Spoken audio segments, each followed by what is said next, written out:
കേന്ദ്രം കടമെടുക്കാൻ അനുവദിക്കില്ലെന്ന് പറഞ്ഞ് സുപ്രീം കോടതിയെ സമീപിച്ച LDF സർക്കാരിന് കണക്കറ്റ പ്രഹരമാണ് കോടതിയിൽ നിന്നും കഴിഞ്ഞ ദിവസം ലഭിച്ചത്.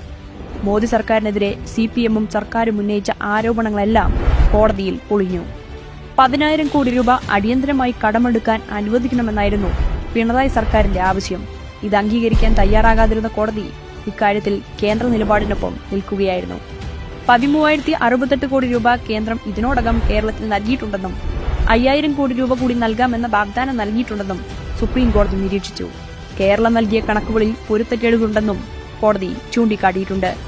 ഒരു വർഷം അധികം കടമെടുത്താൽ ഈ അധിക തുക അടുത്ത വർഷത്തെ വായ്പാ പരിധിയിൽ നിന്നും കുറയ്ക്കാൻ കേന്ദ്രത്തിന് അധികാരമുണ്ടെന്നും കോടതി പറഞ്ഞു.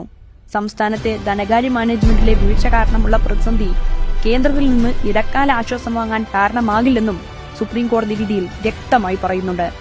2017 മുതൽ 20 വരെ